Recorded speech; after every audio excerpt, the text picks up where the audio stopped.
Oh no. Oh. Hang on. Two dudes with attitudes, let's go. It's the two dudes and the attitudes, ruthless, aggressively speaking, so let's do this. With Ryan and Denton, they here to get your attention. The 5-star broadcast shit, start to the ending. Whether it's the E or it's all E. The two dudes with the attitudes that bring the heat. Get the point, yeah, it's on, time to lock in. Listen to the podcast where they get it poppin'.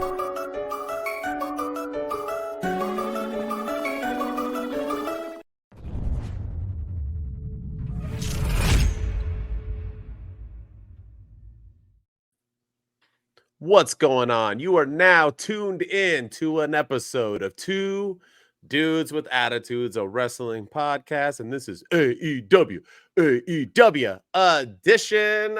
Bum, bum, bum. Hopefully you guys are all excited for this. We're going to cover everything from Rampage to Collision to Dynamite to those ranking systems that Tony Khan released at some point of the week. I don't know when, but they are released. We're going to talk about all that today and cover all things fun. No news today, finally. You ain't going to talk about Vince. We ain't going to talk about Bruno. We're not going to talk about ratings. We're not going to talk about people not sitting in arenas. We're just going to talk about the shows today. Have some fun.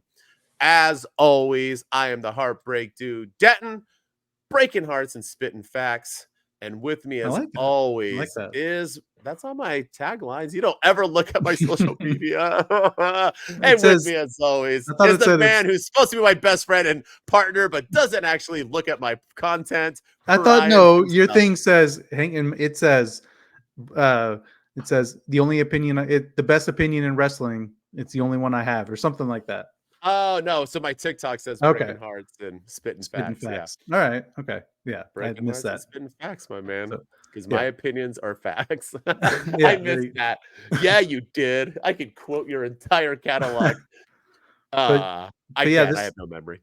Yeah. Ryan enjoys wrestling here. If you like this video and you want to see other videos like it, subscribe right here on YouTube. Ring that bell for notifications. If you're listening to us on audio, leave us a review, subscribe to us there, follow us. If you're watching us anywhere else, follow us as well, and appreciate all the love and support. I also appreciate you guys listening to audio. Yeah. I'm going to tell you this. You're missing some good stuff with these beautiful faces, my friend. So check out the video so you get the goods. But if you don't have time, yes, continue to audio that bad boy up. We have faces for radio, that's for sure. So 100%. Whoop, whoop. What do you mean? I trim my mustache. I'm starting to grow this beard back. Don't worry. I'm starting to grow the beard back. I want to look normal again. All right. Let's get into it. We're going to talk about some Rampage. And I don't mean the video game. I mean the AEW show that happens on Fridays. It is good stuff. Underrated movie too with The Rock. But and you know what? Yeah, I agree. I didn't really hate it. No, I liked it. But when a movie doesn't get seen, everybody poops on it. But let's get into that 60-second for sure less Rampage review. You ready? Let's go. The show starts off with Jon Moxley beating Moriarty, messed that up. Shane Taylor and Moriarty beat him down after the match. Anna Jay slaps Angelo Parker, and Takeshita defeats Christopher Daniels in 3 minutes. Don Callis announces that Takeshita will face Jericho in 2 weeks' time. Top Flight and Andrade face Private Party next week. Anna Jay defeats Ruby Soho. Eddie Kingston will face Willie Mack in a non-title fight on Collision for some reason, because I guess having 3 titles means you're not going to defend not even one. And in the main event, Kommander pins Chris Sabian, to win the 4-way and face Cassidy, or Kip Sabian, to face Cassidy on Collision. And that is my messed up 60-second or less Rampage review. That's what I get for saying I can do it in less, so I mess up words. No, it's okay. You know. Yeah.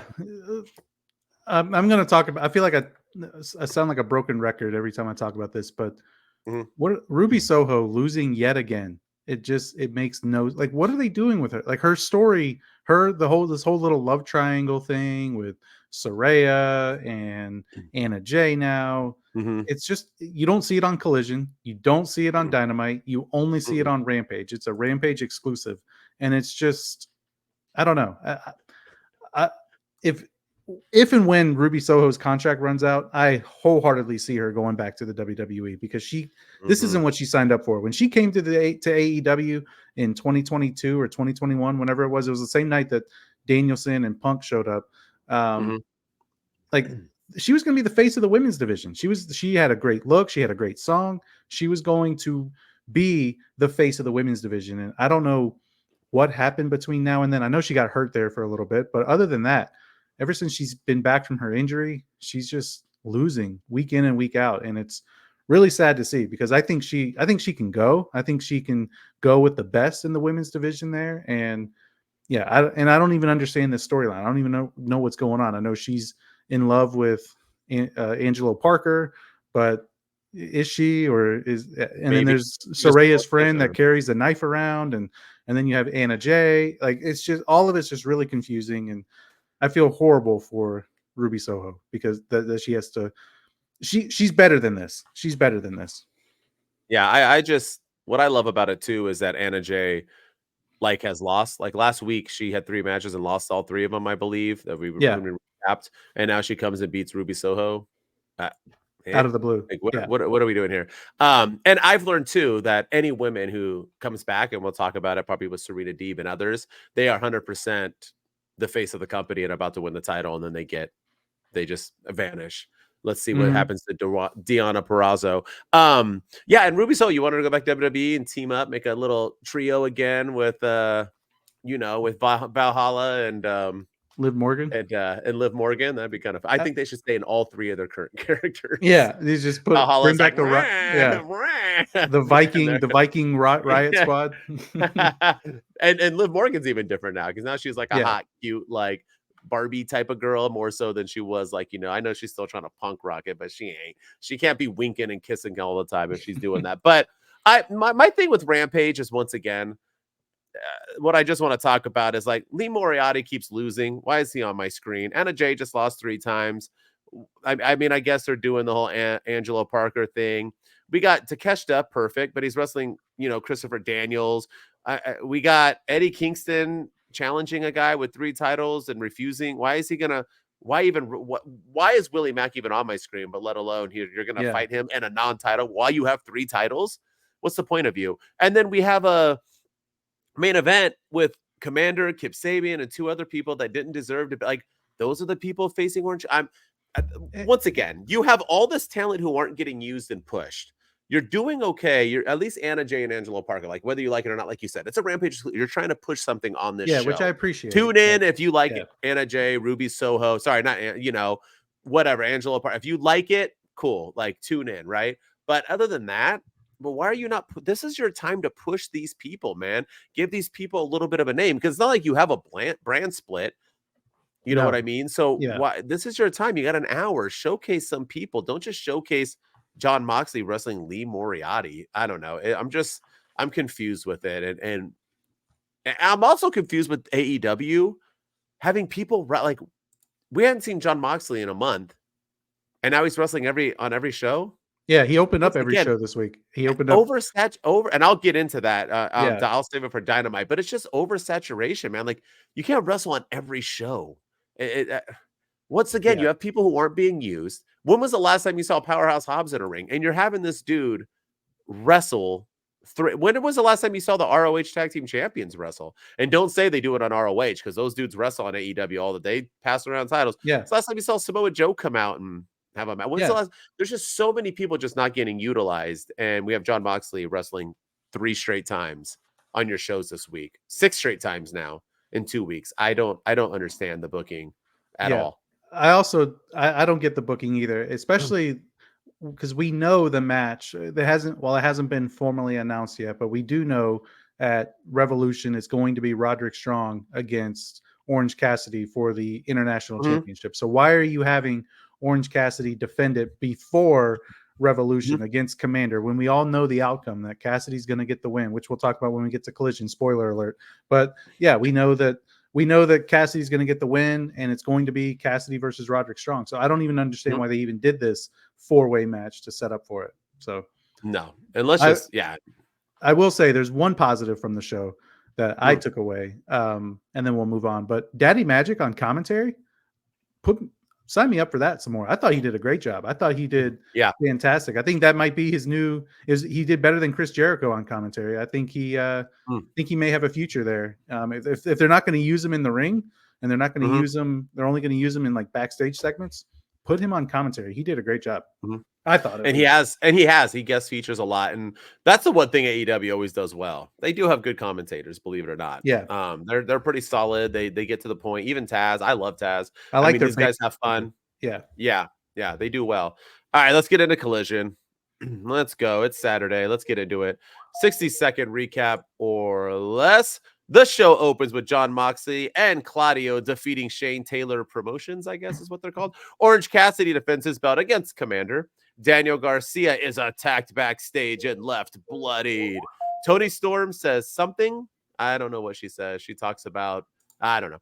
Maria May pins Lady Frost. I think she was from Mortal Kombat. Swerve Strickland picks Toa Leona to face Hangman at Dynamite. Okay. Better watch out, Hangman. Kingston beats Willie Mack for no reason. Bryan Danielson defeats Yuji Nogata. That's a dream match. Mark Briscoe tells FTR that he will fill in, fam, if Daniel Garcia can't wrestle tonight. Brian Cage doesn't like Hook for some reason, so Hook will give him a title match for his belt. That doesn't count. Yeah. So there's no point. Serena Deeb is back, and she wins in 3 minutes. She says, wait for it, she wants the title. Yeah, well, duh. FTR and Daniel Garcia defeat the House of Black in a cage match to close the show, with Daniel Garcia getting the victory. And that's the 60 seconds or less Collision recap. Sorry, I had to throw in some things in there because it was so stupid. Yeah. Fam, you want my title? Let's go. Why would I want that title? Yeah, it's not even just give me the belt off your pants. It's the same difference. Yeah, I could go buy that belt and I could be the FTW champion. They don't even recognize it as a championship, and that's why I don't understand why they have it put on the line. And that's how. Why did Brian Cage not like him?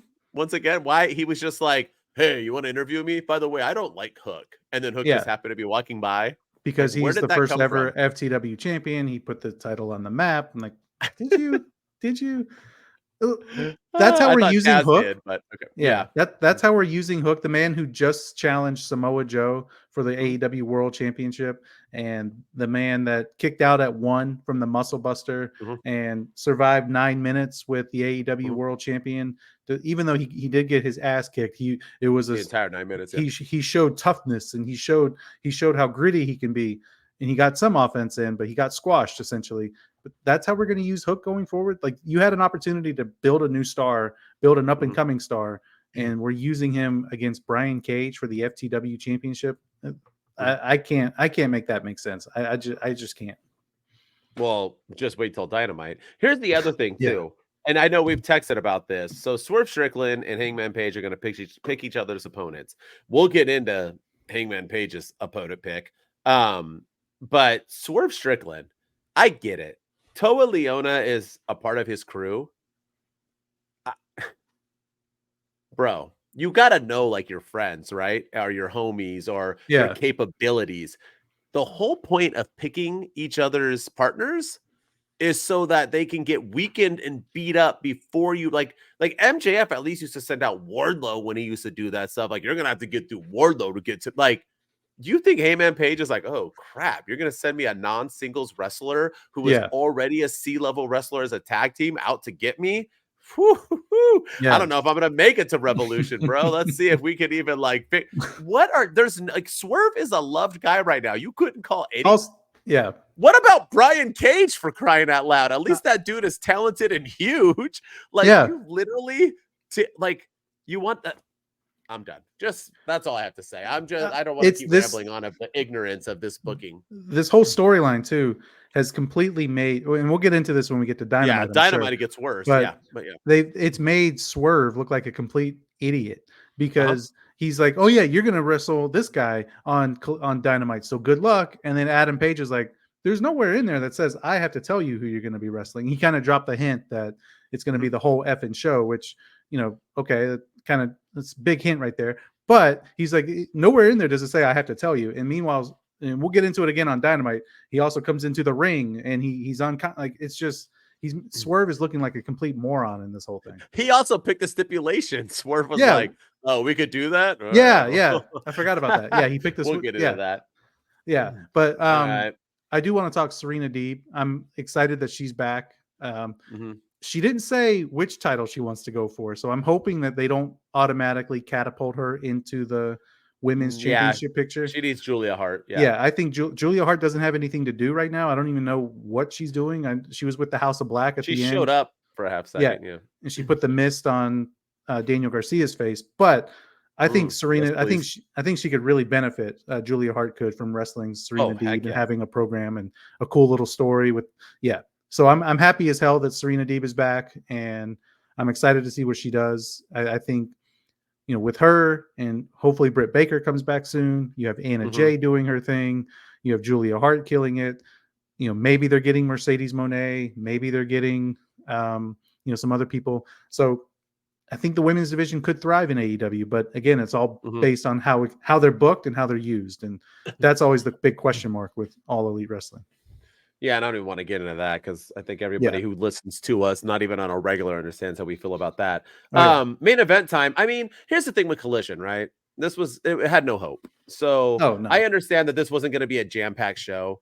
I mean, I don't even think they should. I liked Eric Bischoff's idea that he said in 83 weeks that it should have just been like a recap, like a best of January or best of last year Collision or a best of, like, they didn't even put Edge on this crap. They were like, nah, fam, we're like, you're going up against the Royal Rumble. That's like going against the Super Bowl. That's like going on Halloween or Christmas. Like, there's no point. I don't even know why they tried, but they did. The cage match, it did its purpose. It was fun. It was fine. I know there was drama that happened with FTR afterwards, and Dave Meltzer talking about how they're leaving only because they lost. I don't buy into anything Dave Meltzer says. House of Black. Yeah. My confusion is Tony Khan picks people he likes, and I know Vince did with Brock, so I get it's both sides. But we're talking about AEW today, not WWE. I'll crap on them for doing that kind of stuff too. But he loves him some FT. I get they are a great tag team. I get this, but I don't really see them as like that. I mean, these guys are being like, the House of Black is in literally a trios faction. Have they beaten them yet? I mean, they're just getting embarrassed and walloped that I don't care about. I'm not speculating about them leaving. I'm talking about them staying here right now. What the heck are we doing with House of Black? Why are they losing to FTR and Daniel Garcia? We can push FTR and Daniel Garcia without having them womp out and beat the House of Black. House of Black even tried to cheat and still lost. Yeah. Like, what does that say?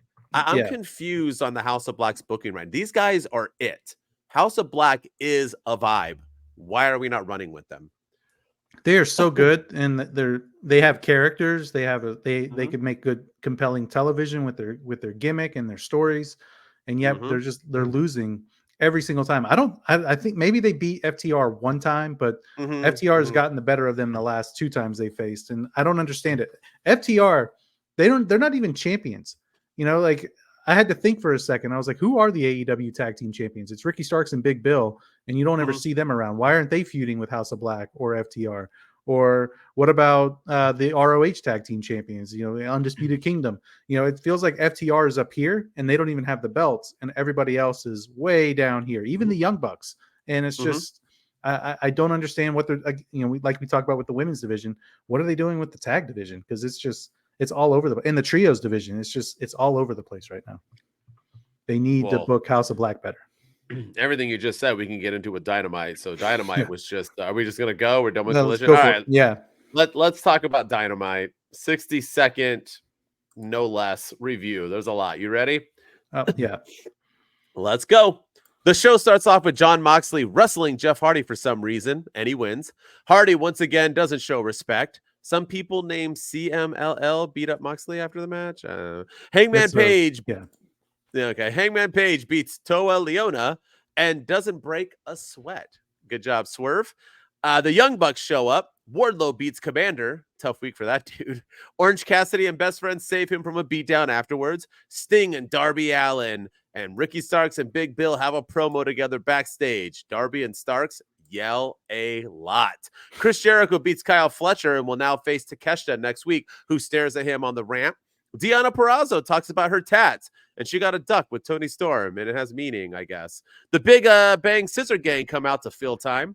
Deonna Purrazzo defeats Valkyrie, And then she stares at Toni Storm. The Young Bucks want to be trios with Darby Allin. I guess they used to be goth. I have no idea what's going on. Swerve Strickland wrestles RVD because we're back in 1999, and Swerve gets the win. The announcers talk about the ranking systems that are coming out, but I guess you have to search for them. Hangman Page comes out and tells Swerve that winning all the time gets title shots, and they decide they will face next week for the final time to decide who will face Samoa Joe next, thus making the soon-to-announce ranking systems pointless to close the show. And that's the 60-second or less Dynamite review. Yes, I did not give a fair review because that episode was bunkers. Yeah. I had some good, but can we start with the ranking system? Can we start? We don't have to get into the ranking system, but can we talk about the fact that they wrestled and, well, I don't know, just start wherever. There's a lot to go on. I mean, I can talk about, did it not make the point ranking system? No, the rank, we'll get more into that okay next. We can, but the fact that they like Hangman literally was like, wins get title shots. Huh? I thought ranking system get, and then he was like, I don't think all they right, know. we're gonna face next week for the. Okay, but what about the ranking? What if you guys aren't ranked 1 and 2? I'm so confused. What if you guys were 4 and 5? You just get the jump every. Huh? Like I thought there was and why wasn't the ranking system announced on Dynamite? When was it announced? Do you know? I don't. I know they said on the announce team, they said that the rankings would be released after the episode of Dynamite. So I guess they're going to come out every week on Dynamite, after Dynamite. I don't know. Why would they come out after Dynamite? Explain. I guess I don't know. Rampage, Collision, money? and Dynamite. I don't know. Why not at the end of Dynamite? Why not midway through Dynamite? Why not? Yeah. You end your main event 2 minutes beforehand, and because that main event did something, you go, oh my gosh, Swerve just moved up in the rankings because of that match. Now these are the updated rankings. You can now continue to check them out on AEW.com.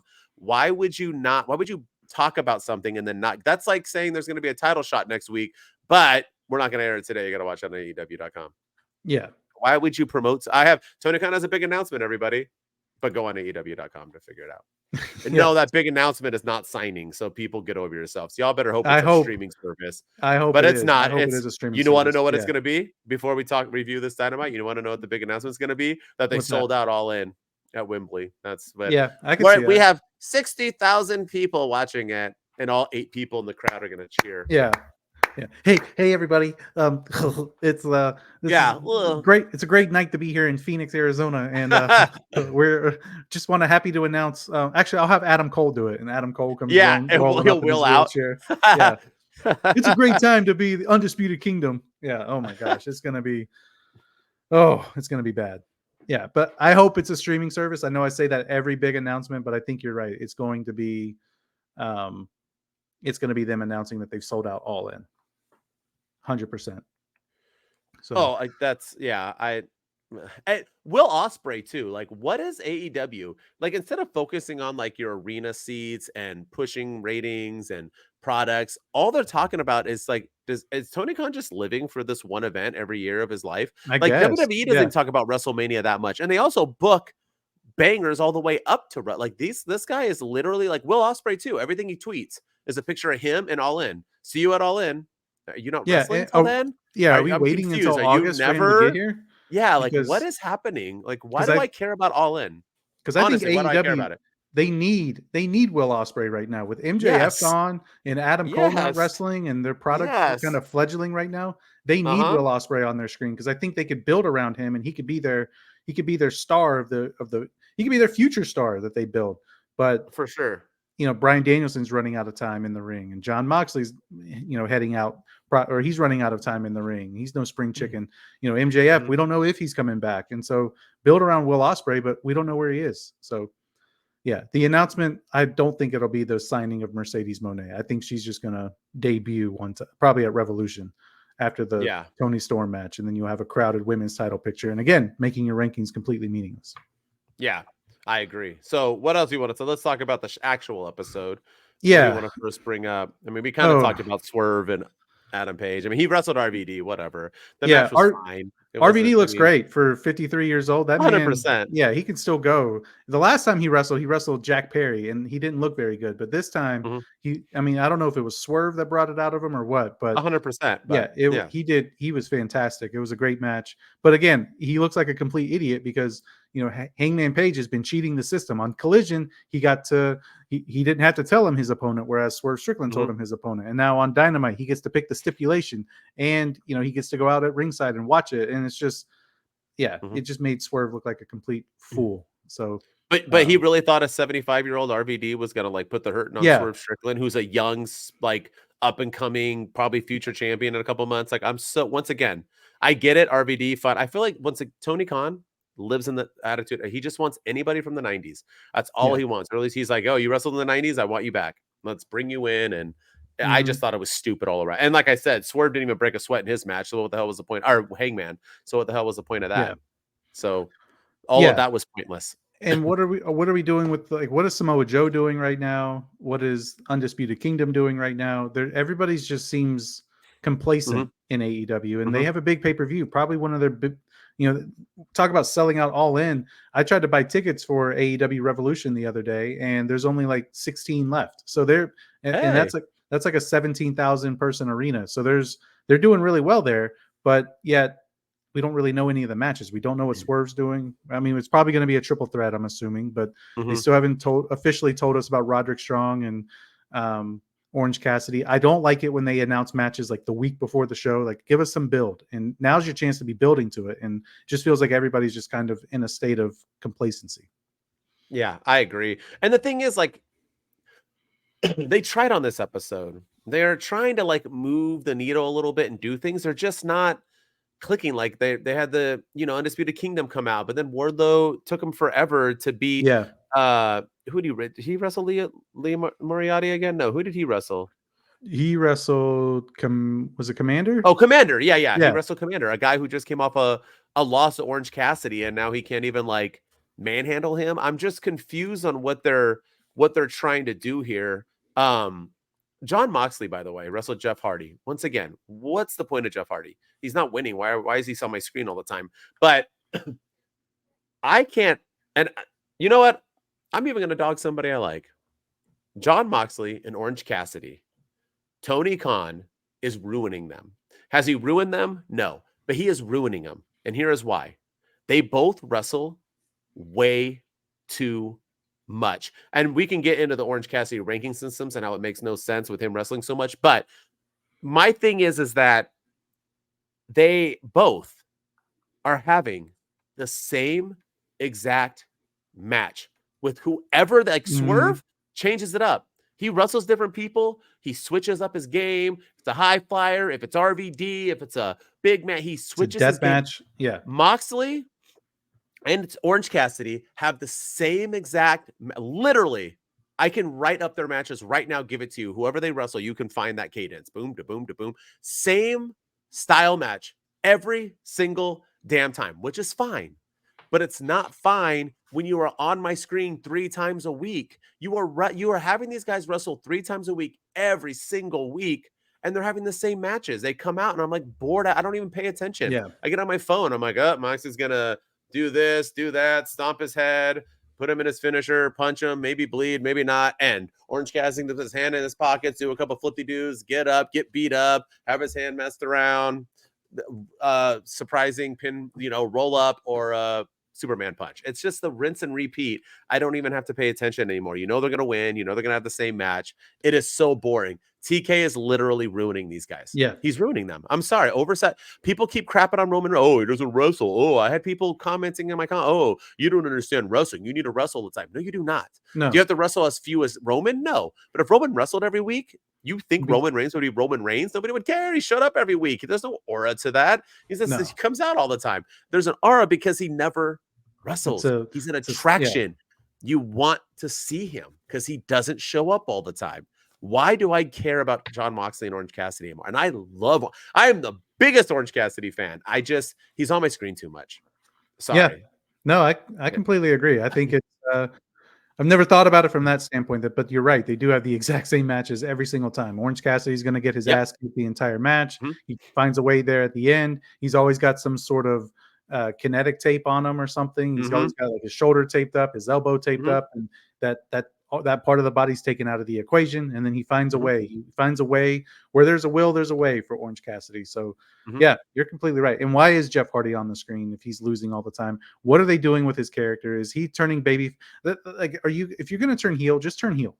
Just, because he like gave the up your sign, which is like so 2001 to Jon Moxley after the match. And then he was like high-fiving people in the crowd. I'm like, okay, are you a heel or are you a baby face? Because if you're a heel, embrace it. And I know it's a build and I know what they're trying to do, but yeah, they've been doing this for multiple weeks and it's getting old. It's getting old. And then for me, the Young Bucks, I want to talk about those guys.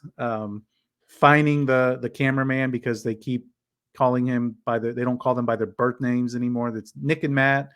And when they're like, we're Nicholas Van Noit, and I don't even remember what their full names are. But yeah. And well, it's basically Matthew and Nicholas is what they want, but they did throw out their dumb fake middle names, I believe. I guess, But I want to like this gimmick. I do. I want to like it. But again, they keep showing me that wrestling is scripted and that wrestling is fake. And I don't like to be told that wrestling is scripted and that wrestling is fake. But they keep, they show up with the paper on screen. They're backstage with headphones, producing segments. They're talking to Darby Allin about joining them and threatening to fine him and threatening to, which like, I appreciate the fining people. And I appreciate they're trying to have like an authority figure, I guess, a heel authority figure on AEW, but they're just not consistent with it at all. And I don't know. I don't even know what's going on. It feels like Sting and Darby Allin versus the Young Bucks is inevitable. And I hate it because I said this before with Rampage and Collision, but the tag team champions are Big Bill and Ricky Starks. And I kind of feel like they're forgotten about in all this. They're probably going to drop the titles next week, and then they'll just be, they're just transitional champions who beat FTR on a random episode of Collision to drop it on a random episode of Dynamite so that Sting can have his big moment, which is losing, I guess, at Revolution in his final match to the Young Bucks. I don't know. I just feel like we're trying to build the Young Bucks, but it's at the detriment of two of your best acts in Big Bill and Ricky Starks, because they have been fantastic as a tag team and they need to be utilized a little bit more. Well, and promos are everything. How you deliver an act means a lot.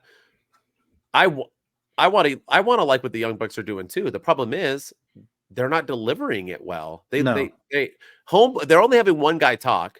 I forget which is it, Matthew? I don't know. I think so. And he is awful. He does not know how to cut promo. He sounds like an idiot. Like, if you're going to go into this character, then believe in it. He doesn't, you can just tell he's half-assing it. It doesn't sound, he doesn't even come off douchey. He comes off scripted, like he's reading lines. It's just not, it's not good. That's the problem. Now, can this be good? Yeah. Write better for him. Or if he's not, he's probably not being written for. That's the problem. So he's probably just trying to wing this, and he's not that guy. And when you're not that guy, it's hard to pretend to be that guy. You have to have that in you a little bit. I don't think he has it in him. I don't think he is a douche in real life. I think he's trying to be. And it's just like Vince McMahon was a douche, disgusting human in real life. So it worked. That wasn't a character. No, Hollywood Hulk Hogan, he was a cocky son of a bee. So yeah, he can come out and cut those promos and deliver it well. The Rock, that's literally Dwayne Johnson. It's just this. I don't think this is I think the Young Bucks honestly are nice guys. I think they're good people. I hear they are, and I think they're trying to be these people that they're not. It's just not coming off right, and that's my problem. Can it work? Yes. But you have to deliver it well. And that's like this promo between Darby, Sting, and Ricky. Like I said, they yelled the whole time. Darby Allin does not know how to work a mic. He's awful. Yeah. And he's like screaming everything for literally no reason. And since he was screaming, Ricky Starks has to act upon acting. You have to react. Acting is reacting. And he reacted by yelling back. And it was off. He made Ricky Starks suck at promos. That backstage thing was stupid. Big Bill, but then even Big Bill was like, y'all have been running your mouths. I'm like, they have?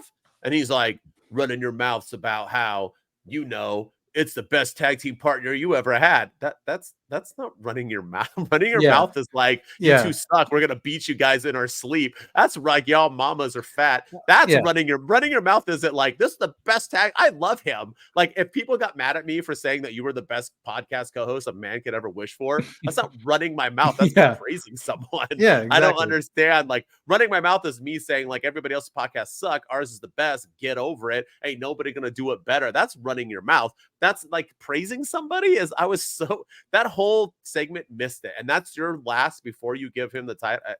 I don't know. Like I said, they're trying, but once again, AEW has no execution. Speaking of Deonna Purrazzo, you sent me all that stuff because there was people, big people on TikTok and Twitter and stuff clowning Bully Ray saying like, oh, they didn't want, well, you got your explanation, Mother Humper. Like, did we?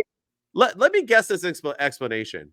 She talked about her tats, which I don't care about. Then she talked about her duck tattoo. She got it with Toni Storm. And so it means so much to her. And it doesn't mean anything to Toni Storm. What the hell does a matching duck tattoo have to do with anything? Like, what's the meaning? Is it something to do with an inside joke? Is it a family thing? Did someone pass away from cancer and you called her duck? Is it something like, why is a matching duck tattoo? It's not like they were like world titles or like, we're going to do it together or future champions or it's a duck tat. You literally just told me exactly what I found out last week, that you guys had matching tattoos. Nothing was said why it's impactful to her. And then Toni Storm ignored the question.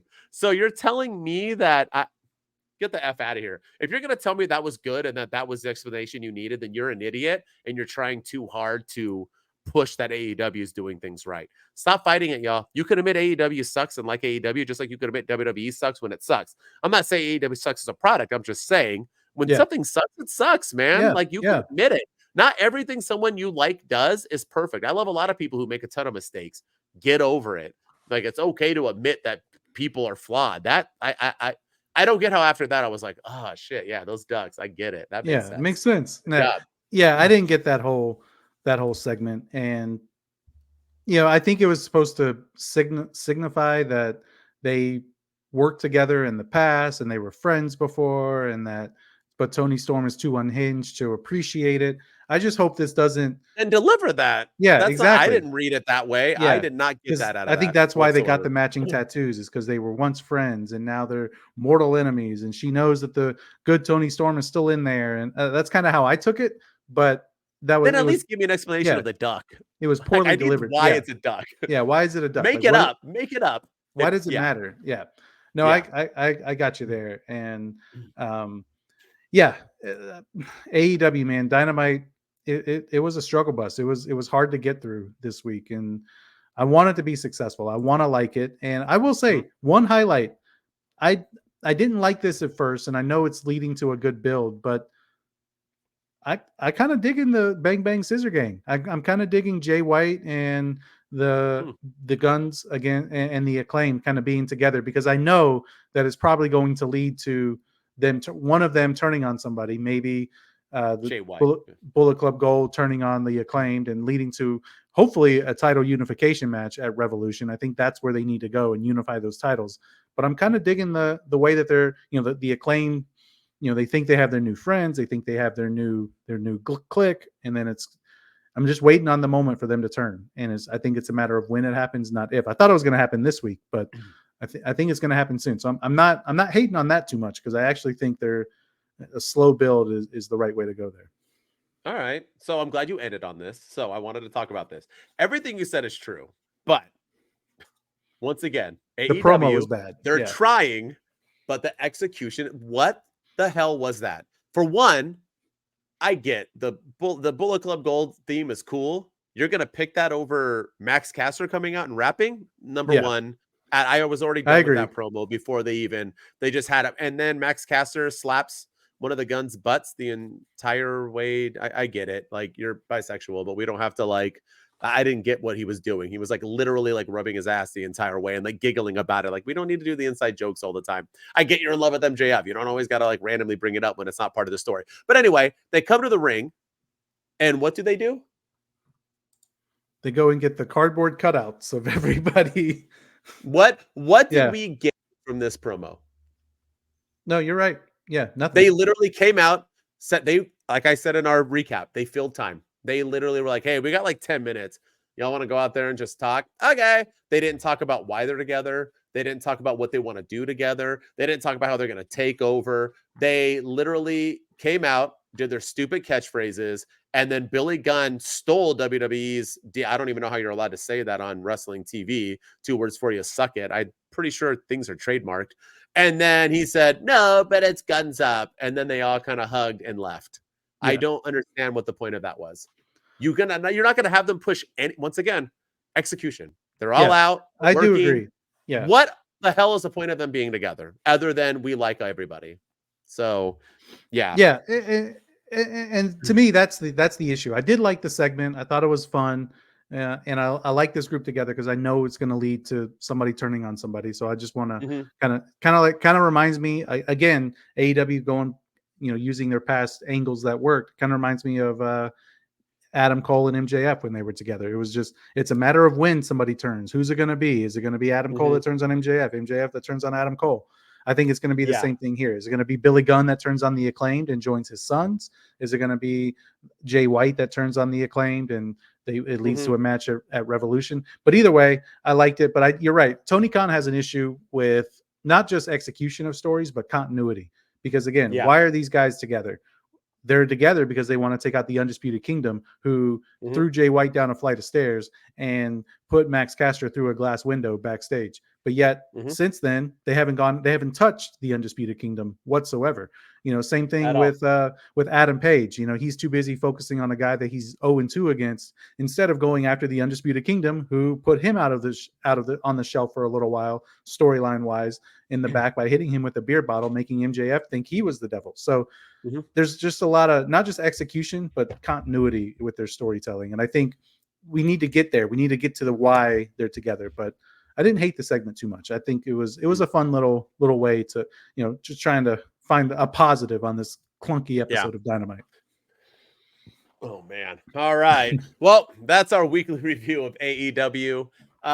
Like I said, we poop on it here and there, but you know what? When things need to be pooped on, they get pooped on. And anyone who says we don't poop on WWE, we do that as well. Because we did last week as well. So that's it. That's the week. Hopefully we get more going. I'm still, excited to see where Swerve and Hangman go and what we're doing with Sting. And that's our episode of Two Dudes with Attitudes Wrestling Podcast, AEW edition. As always, continue to subscribe. We're blowing up on YouTube. Finally, we're finally getting there. Keep clicking, keep liking, keep posting comments, keep doing what you do. We appreciate it. And as always, you can check me on all social media at HBD Denton. I'm posting as much as I can as well on YouTube and TikTokies and everywhere you can see social media, as I said. But as always, I am the Heartbreak Dude, Denton. And as Ryan does not know, I'm always breaking hearts and spitting facts. And, I got it now. I'm going to get you a shirt. And with me, as always, is Ryan Enjoys Wrestling. If you like this video and you want to see other videos like it, remember to subscribe. If you're listening to us audio-wise on Spotify, Apple, Google, anywhere you get your podcasts, thank you for listening. And make sure you follow us and leave a review. But we are, like he said, we're blowing up, and I've said this before. I'm going to end every episode with it. 2024 is going to be the year of the dudes. So thank you for all the support and the love. And let's get AEW back on track. Let's go. Let's do it. Two dudes. We out. Two dudes with attitudes. Let's go. It's the two dudes and the attitudes. Ruthless, aggressively speaking. So let's do this. We're Ryan and Denton, they here to get your attention. The 5-star broadcast shit, start to the ending. Whether it's the E or it's all E. The two dudes with the attitudes that bring the heat. Get the point, it's on, time to lock in. Listen to the podcast where they get it poppin'.